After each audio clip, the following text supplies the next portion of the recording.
तवज्जो है, अल्लाह सलामत रखे। फिर मेरा हुसैन सवार हुआ और यार वो कहानी बड़ी अजीब थी।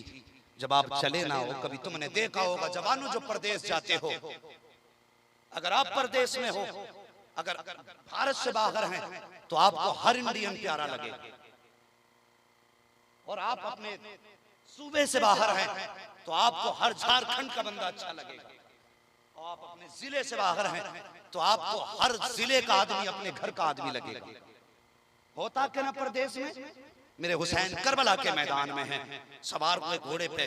जब सवारी आगे बढ़ाई, खेमे से निकले, दिल में ख्याल आया हुसैन आज आखिरी बार कम से कम मदीने की तरफ तो देख लो।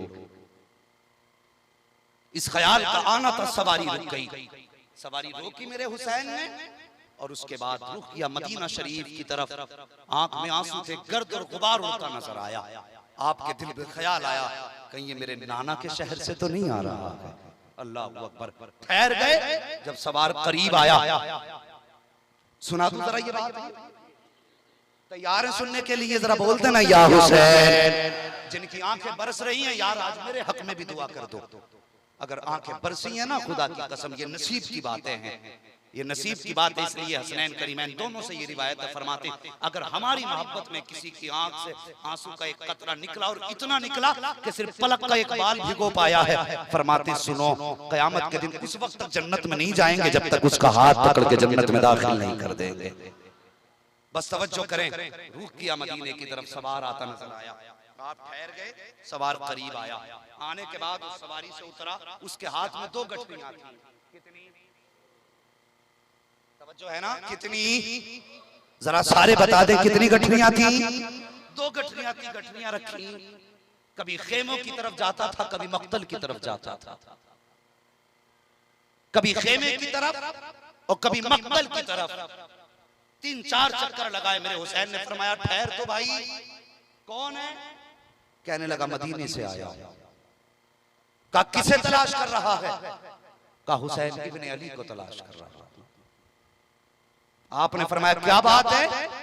कहने लगा कि मैं और मेरी बीवी मुस्तफा के मजार पे आए थे, मेरे बच्चों की तबीयत खराब थी, दुआ के लिए हुजूर के गुंबद खजरा पे आए थे हम, हुजूर के मजार शरीफ पे।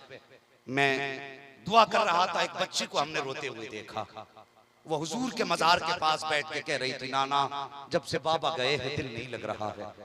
का इस दर्द के साथ बच्ची रो रही थी, मैं अपने गम भूल गया। मैंने अपनी बीवी से कहा जाके पूछ ये बच्ची कौन है और इसे गम क्या है। कहा मेरी बीवी करीब गई, उसने जाके पूछा क्या बात है। उसने कहा मैं हुसैन इब्ने अली की बेटी हूँ। कहा क्यों रो रही हो? कहा आज महीने गुजर गए, मेरे घर वालों का कोई खत भी नहीं आया, और वादा करके गए थे 7 तारीख को लेने का, कोई लेने भी नहीं आया। जब इतना खातून ने सुना, अपने शोहर से कहा ऐसे ऐसे बच्ची कह रही है, नाम क्या है? कहा सुगरा नाम है। आप वो कहता मैंने अपनी बीवी से कहा जाओ इनसे कहो अगर ये कहें तो इनके बाबा के पास मैं पहुंचा दूं। खातून गई कि अगर बेटी कहो तो तुम्हें तुम्हारे बाबा के पास पहुंचा दे। कहने लगे नहीं, हम गैर महरम के साथ सफर नहीं करते हैं, मैं तो नहीं जा सकती, अगर कर सकते हो तो मेरा खत मेरे बाबा तक पहुंचा देना। वो कहता मैंने अपनी बीवी से कहा कि जा बच्ची से कह अपना खत लिखे। वो कहता आपकी बेटी ने खत लिखा, हुसैन की बेटी ने खत लिखा है और ये खत देने को कहा है। आपने फरमाया कभी मिले हो हुसैन से? कहा कभी नहीं। कहा पहचानते हो? कहा नहीं। कहा फिर खत कैसे दोगे? कहा मैं उन्हीं को तो ढूंढ रहा हूं। आपने फरमाया मैं हुसैन। तो उसने कहा आप हुसैन नहीं लगते। कहा क्यों? कहा आपकी बेटी ने 3 निशानियां लिख के दी थी। गौर से सुनना करबला क्या है। और साहिब सिर्फ बिरयानी और हलवे और ये खिचड़े उड़ा देने का नाम करबला नहीं है। ये कह के गुजर जाना बहुत आसान है, करबला में 72 सर कटे, लेकिन तारीख करबला को आंख में आंख डाल के सुनना भी मुश्किल है, सुनाना भी मुश्किल है। फरमाने लगे कौन सी 3 निशानियां मेरी बेटी ने बताई है। इतनी बात कही, उसने जेब से वो निकाला टुकड़ा जिस पर लिखी थी। उसने कहा इसमें लिखा है कि मेरे बाप के बाल काले हैं। कहा हुसैन अगर तुम हुसैन हो तो इसमें पहली लाइन लिखी है मेरे बाप के बाल काले हैं, मगर तुम्हारे तो सारे ही बाल सफेद हैं। इतना सुना मेरे हुसैन ने हाथ पकड़ा, वहां लाए जहां अकबर की लाश रखी थी। फरमाया पहचानता है इसे? कहने लगा नहीं। फरमाने लगे ये मेरे 18 साल की कमाई अली अकबर है। कहा सच लिखा मेरी बेटी ने कि मेरे बाल काले हैं। कहा जब ये मैदान करबला गया था तो मेरे बाल काले थे, जब मैं इसकी लाश उठा के लाया था मेरे सारे बाल सफेद हो चुके थे। कहने लगा बात समझ में आ गई। आपने फरमाया दूसरी निशानी बता। उसने कहा मेरे बाप कपड़े सफेद पहनते हैं और हुसैन आपके तो कपड़े ही लाल हैं। मेरे हुसैन ने हाथ पकड़ा, वहां लाए जहां असगर की कब्र बनाई थी। फरमाने लगे ये कब्र देखता है किसकी है? कहने लगे नहीं। आपने फरमाया ये मेरे 6 माह के असगर की कब्र है। कहा तुझे क्या मालूम? ये मेरा 6 माह का असगर मैं यजीदियों के सामने लेके गया था। वो आने वाले मुसाफिर तुझे क्या बताऊं, जो तीर असगर के मारा गया था उस तीर का कद बड़ा था, मेरे असगर का कद छोटा था। उस तीर का वजन ज्यादा था, मेरे असगर का वजन कम था। जानते हो तीर अलग अलग बनाए जाते थे अरब में। हिरन के शिकार का तीर अलग होता था और परिंदों के शिकार का तीर अलग होता था। अल्लाह अकबर, जो अली असगर के तीर मारा गया था ना, ये वो तीर था जिससे हिरन का शिकार किया जाता था। कोई आम तीर न था, बड़ा सख्त तीर था। फरमाने लगे जब बेटे के तीर लगा गले से खून बहा, मैंने अपने हाथों में खून ले लिया था, आसमान की तरफ उछालना चाहा और मुसाफिर तुझे क्या बताऊं मेरे 6 माह की कमाई का खून था, कैसे गिरा देता जमीन पर। मैंने हाथ में लिया, उछालना चाहा, आसमान से आवाज आई थी ऊपर मत उछाल देना वरना कयामत तक पानी की एक बूंद नहीं गिरने देंगे। फिर मैंने जमीन की तरफ देखा, जमीन ने कहा था ना हुसैन जो जिगर तेरे पास है वो मेरे पास नहीं है, मेरे ऊपर कतरा मत डाल देना, ये असगर का खून है, अगर ये जमीन पे आ गया तो कयामत तक हरियाली नहीं उगेगी। कब मेरे बेटे का खून था कहां डालता? और मुसाफिर मैंने अपने कपड़ों पे लगा लिया था, इसकी वजह से मेरे कपड़े लाल हो गए हैं। उसके बाद अल्लाह अकबर, आप फरमाते अब तीसरी निशानी बता। उसने कहा था जरा हुसैन चल के दिखाइए। मेरे हुसैन कुछ कदम चले हैं, अचानक कदम लड़खड़ाने लग जाते हैं। जैसे कदम लड़खड़ाए हैं उसने कहा आप हुसैन नहीं हो सकते हो। कहा किस लिए? कहा आपकी बेटी ने लिखा है कि मेरे बाप जब चलते हैं तो उनकी चाल में शेरे खुदा की ताकत नजर आया करती है, लेकिन आप चलते हो तो बदन कांप रहा है। मेरे हुसैन ने हाथ पकड़ा, गाजी अब्बास के लाशे पे लाए हैं। फरमाया देखता है ये किसका लाशा है जिसके बाजू भी नहीं है? कहा मुझे नहीं मालूम। कहा ये मेरे गाजी अब्बास का लाशा है, जब से ये गया है हुसैन की कमर टूट गई है। अल्लाह अकबर, का ये तीनों वजहें हैं। उसके बाद उसने कहा ठीक है। उसने पहली गठरी खोली है, जैसी पहली गठरी खोली उसमें छोटा सा कुर्ता निकला है, एक छोटा सा कुर्ता निकला, उसमें लिखा था जिसका तर्जमा ये है कि ये कुर्ता मेरे अली असगर का है। जब दूसरी गठरी खोली है उसके अंदर अमामा रखा हुआ था जिसपे अरबी में लिखा हुआ था, उसका तर्जमा ये था कि ये अमामा अली अकबर के लिए बाबा भेज रही हुआ। उसके बाद जब हाथ पर खत पढ़ा है उसमें जब तहरीर पड़ी मेरे हुसैन की आंखें बरसने लग जाती हैं। और यार कौन सा दर्द रहा था हजरत सुगरा के खत में, कौन सा दर्द रहा था जिसका एहसास तहरीर में न था। बस यूं समझो चंद जुमलों में अल्लाह अकबर उसमें लिखा था बाबा जान तो असगर भी बड़ा हो गया होगा, अगर ये कुर्ता छोटा आए तो फिर खत लिख देना मैं बड़ा सिल दूंगी। और ये अमामा जो भेज रही हो ये अपने भाई अकबर के लिए भेज रही हो, अगर मेरी अवदम मौजूदगी में कभी अकबर दूल्हा बने तो मेरे भाई के सर पे ये अमामा सजा दिया जाए। अल्लाह अकबर इतना सुना है, हुसैन ने खत लिया है, अमामा लिया है, वहां आए हैं जहां अकबर की लाश रखी हुई थी। लाने के बाद खत सीने पे रखा गया अली अकबर के और कहा अकबर दे तेरी मदीने वाली सुगरा का खत आ गया है। इतना सुनता था 3 मरतबा अली अकबर की लाश उठी है और कहा था बाबा अब भी इजाजत दे दूं, ये 22,000 का है, करबला से लेकर के दमिश्क तक एक को काट डालूंगा और उस वक्त तक वापस नहीं आऊंगा जब तक सुगरा को करबला ले नहीं आओ। अल्लाह अकबर, जिंदा हो जाते हैं जो मरते हैं उनके नाम पर। अल्लाह अल्लाह मौत को किसने मसीहा कर दिया? ये वक्त था। अल्लाह अकबर, समझे मेरा हुसैन करबला के मैदान में गए और मुकाबला हुआ यजीदियों का। बस मुख्तसर से अंदाज में यूं समझे यजीदियों ने चारों तरफ से वार किया। आप सवारी से नीचे आए। अमर इब्न साद से एक बार पूछा था यजीद ने भी, क्या तुझे करबला में कभी तरस नहीं आया किसी पे? उसने कहा था मुझे पूरी जंग में तरस नहीं आया, लेकिन एक वक्त मेरी भी आंख में आंसू आ गए थे। कहा कब? का जब हुसैन जीन से जमीन पे आए और आने के बाद कायदे की हालत में बैठ गए और उनकी जो सवारी थी वो वापस पलटी। का उस सवारी का खेमे में जाना हुआ है। बस अजीब मंजर था। का उनकी 6-7 साल की बेटी अपने सर पे चादर डाल के करबला के मैदान में आ गई और बाप की गोद में बैठ गई, अपने दुपट्टे से बाप के आंसू साफ कर रही थी। अल्लाह अकबर। कहता उस वक्त मेरी भी आंख में आंसू आ गए थे जब मैंने देखा हुसैन की बेटी आई है। हुसैन ने डांट के कहा था, जालिम अपनी नापाक नजरों को फेर लो, मैं अपनी पर्दे वाली बेटी से मुलाकात कर रहा हूँ। कहता मैं फिर भी घूर में तिरछी निगाह से देखता रहा।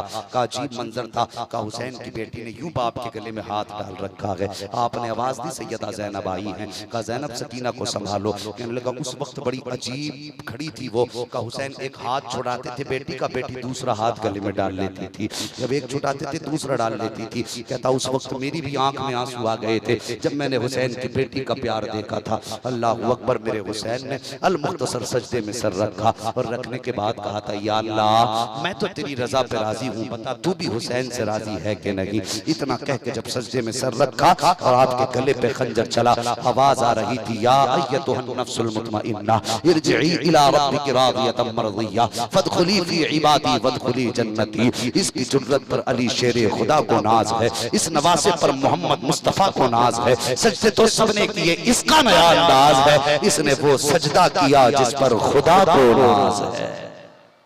अल्लाहु अकबर। तारीख करबला शहादत इमाम पे मुकम्मल हो जाती है। अब इसके बाद का जो मामला है, यूं समझो यहाँ तक दीन मेरे हुसैन के कांधे पे आया था और करबला से मदीने तक दीन सैयदा ज़ैनब के कांधे पे गया। सैयदा ज़ैनब के कांधे पे गया है। बस यूं समझो बचा के कूफे से आबिद को लेके आई है, कमर पे बारे इमामत उठा के लाई है। अली की बेटी को झुककर सलाम कर, इस्लाम तेरी अमानतें घर तक बचा के लाई है। कत्ले हुसैन असल में मर्गे यजीद है, इस्लाम जिंदा होता है हर करबला के बाद।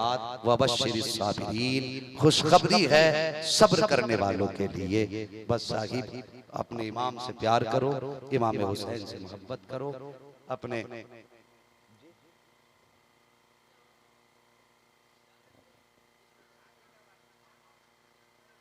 और सुनेंगे थोड़ी देर। अच्छा अगर सुन सकते हैं जरा बोल दे या हुसैन। अब जब मिंबर शरीफ से ये दुआएं मिल रही हैं तो इंशाअल्लाह फिर मैं भी 10-5 मिनट और बढ़ा लूं। बस दुआओं की जरूरत है, जरा सारे मिल के कह देना या हुसैन। आप या हुसैन कहेंगे मेरी बैटरी चार्ज होगी। कमेटी वाले तो नहीं गए उठ के अभी तक। हाँ बस सुन लीजिए बैठ के प्यार से, जरा सारे कह दे या हुसैन। इधर वाले मोहल्ले वाले हाथ नहीं उठा रहे कि लंगर कम मिल रहा है। भाई लंगर कम तो नहीं मिल रहा खाने, पेट भर के खा रहे ना, तो जरा जैसा खा रहे वैसे हाथ उठा के कह देना या हुसैन। कत्ले हुसैन असल में मर्गे यजीद है, इस्लाम जिंदा होता है करबला के बाद। अभी सबके बावजूद जब वो वक्त आया खानदान नबुव्वत के खेमों को जब जलाया गया, गौर करना मेरी बात पे, खानदान नबुव्वत के खेमों को जब जलाया गया, आखिर में हजरत इमाम ज़ैनुल आबिदीन के कत्ल का जब हुक्म दिया अमर इब्न साद ने, तब हजरत सैयदा ज़ैनब आगे खड़ी हुई और कहने लगी, खबरदार अब तक हम चुप रहे हैं, अब तक हम चुप रहे हैं, हमने कुछ नहीं कहा। अगर मेरे सज्जाद को कुछ हुआ ना तो सुनो कयामत आने में भी वक्त है। ज़ैनब ऐसी बद्दुआ करेगी अभी इसी वक्त कयामत आ जाएगी।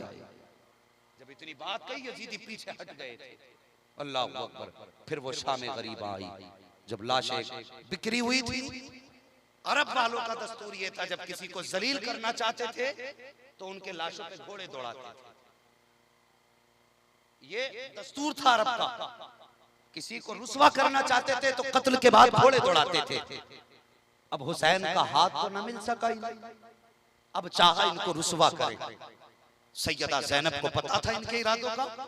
आपने सारे लाशें एक जगह इकट्ठा किए और उस जगह पे तलवार लेकर के बैठ गए कि अब लाशों पे पहरे ज़ैनब के। अब तक सब्र देखा है, अब अली के जोहर दिखाए जाएंगे। अल्लाह अकबर। बैठी तलवार लेकर के और बैठने के बाद रात का एक पहर गुजरा। गौर से सुनना, दो हिस्से गुजरे। दो हिस्सों का गुजरना था कि एक सवारी आती नजर आई। आपने सोचा अगर दुश्मन होगा तो आज अली की बेटी अली के जलवे दिखाएगी।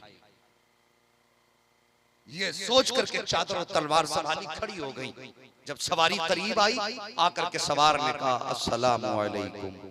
जब इतनी बात कही, भला का प्यार था लहजे में यार, मिठास की आवाज में, हजरत ज़ैनब उनकी आंखें भर आई, कहने लगी इस अजनबी वतन में हम अजनबियों को कोई पानी पिलाने वाला नहीं।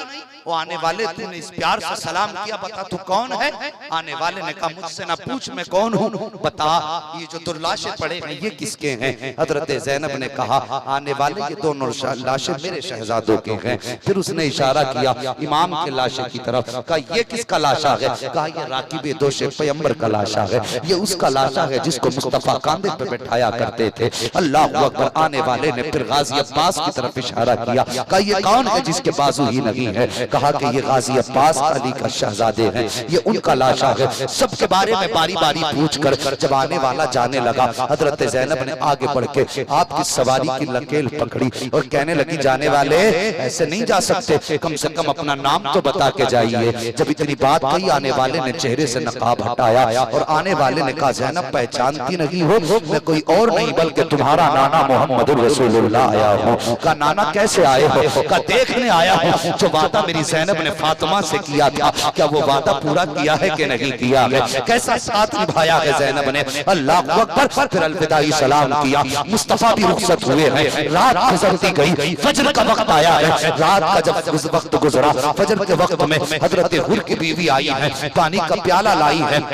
लाने के बाद कहा था सैयदा ये पानी कबूल फरमा लीजिए। आपने प्याले को देखा, आंख में आंसू आ गए, फरमाने लगी हमें इस पानी से नफरत हो गई है, जाओ इस पानी को लेकर के चली जाओ। जब इतनी बात कही थी, खातून ने कहा था सैयदा मेरे शोहर ने आपके शोहर के कदमों पे, आपके भाई के कदमों पे अपनी जान कुर्बान करके अपनी जिंदगी का जो कफारा था वो पूरा कर लिया है। मेरी तरफ से ये पानी कबूल फरमा ले ताकि मुझे भी जन्नत में जाने का बहाना मिल जाए। आप फरमाती हैं कैसे पिए इस पानी को? इस पानी को देखते हैं तो अकबर के सूखे होठ याद आ रहे हैं, पानी को देखते हैं तो सकीना की प्यास याद आ रही है। नहीं चाहिए हमें ये पानी। अल्लाह अकबर। लेकिन हुर की बीवी जानती थी कि कभी भी सैयदों को अगर मनाना हो तो हजरत फातिमा का वास्ता दे देना। ये सैयद वो है जो कभी फातिमा का वास्ता टाला नहीं करते हैं। कहा था तुमको तुम्हारी माँ का वास्ता, हजरत फातिमा का वास्ता, ये पानी कबूल कर लीजिए। हजरत ज़ैनब ने पानी का प्याला हाथ में लिया है। और यार करबला की प्यास को समझो साहिब,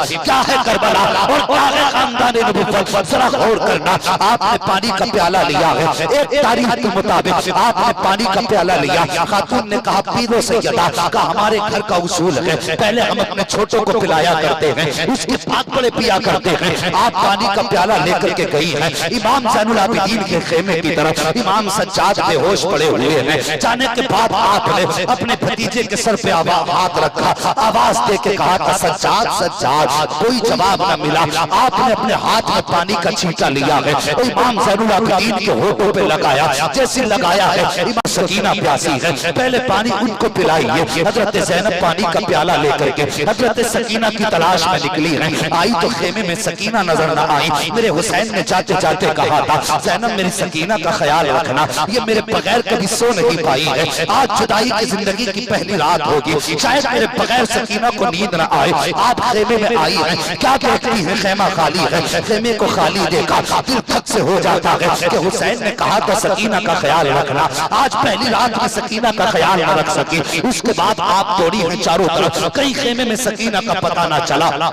अचानक ख्याल आया चल ज़ैनब मक्तल की तरफ देख। आवाज देती है सकीना, वहां आई जहां मक्तल में लाशें थी। आवाज थी सकीना सकीना। आहिस्ता से आवाज आती फूफी मैं यहाँ हूँ। जब आप गई है क्या देखती है? सकीना बाप के कदमों पे सर रख के सो रही है। अल्लाह अकबर जाके शहजादी को उठाया। उठाने के बाद कहा था सकीना तुम्हें तो मैंने खेमे में लिटाया था, यहाँ कैसे आ गई हो? हुसैन की सकीना कहती है फूफी जब मैं खेमे में लेटी थी मुझे नींद नहीं आ रही थी, बाबा की याद आई, मेरे मुंह से आवाज निकल गई बाबा सकीना को नींद नहीं आ रही है, अपनी बेटी को आकर के सुला क्यों नहीं देते हो? कई इतनी आवाज दी थी क्या अचानक आवाज आती है आ सकीना तुझे सीने से लगा के सुला लूं? का इतना मैंने सुना है। मैं खेमे से बाहर निकली तो आवाज भी गुम हो चुकी चुकी थी, आवाज देने वाला भी नजर नहीं आ रहा था। मैंने फिर कहा था बाबा कहाँ हो, फिर मैं आवाज दी, फिर आवाज आई आ सकीना तुझे सीने से लगा लूं। कहा फूफी मुझे तो कुछ पता नहीं था किसका लाशा कौन सा है। मैं दौड़ करके आई, मैंने उठे हुए बाजुओं को देखा, मैं समझ गई ये मेरे बाप का लाशा है। कहती मैंने सीने पे सर रखना चाहा, लेकिन मेरे बाप के सीने पे कोई जगह ऐसी न थी जहाँ पे जख्म न था। मैं बेटी थी फूफी, बाप के जख्म को कैसे दुखा सकती थी। जब कहीं जगह न मिली, मैं बाप के तलवों पे सर रख के सो गई थी। सैयदा ज़ैनब ने बेटी को सीने से लगाया है, खेमे में लाई है, लाने के बाद पानी का प्याला पेश किया है। कहती फूफी ये पानी कैसा है? कहा बेटी ये पानी पी लीजिए, 3 दिन हो गए हैं पानी नहीं पिया है। हजरत सकीना ने कहा था फूफी क्या आपने पानी पिया कि नहीं पिया है? हजरत ज़ैनब कहती है बेटी जिस घर के बच्चे प्यासे होते हैं उस घर के बड़े पानी नहीं पिया करते हैं। पहले तुम पानी पियोगे उसके बाद बड़े पानी पिएंगे। इतना सन्ना था। हुसैन की सकीना ने प्याला तो यार पकड़ लिया हाथ में, लेकिन होठों के करीब नहीं लाई है, बल्कि पानी का प्याला लिया और यूं सैयदा ज़ैनब को देखा। देख के कहने लगी फूफी क्या पहले बच्चों को पिलाया जाता है? हाँ बेटी पहले बच्चों को पिलाया जाता है। इतना कहना था दौड़ आई है। सैयदा ज़ैनब ने आवाज दी सकीना कहाँ जा रही हो? कहा फूफी अभी तो आपने कहा था कि पहले बच्चों को पानी पिलाया जाता है उसके बाद बड़ों को पानी पिलाया जाता है। फरमाती फूफी अभी तो मेरा असगर प्यासा है, पहले असगर को पानी पिलाऊंगी उसके बाद में पानी पीऊंगी। ये कह के दौड़ी है, ठोकर लगी है हजरत सकीना को, प्याला जमीन पे गिरा है, पानी बह जाता है, आवाज आती है सलामुन अला सब्र सकीना, सलामुन अला अहले बैत मोहम्मद। ए नबी के घर वालों तुम सब पर सलाम हो, ए हुसैन की सकीना तेरी सब्र हिम्मत पर सलाम। अल्लाह अकबर।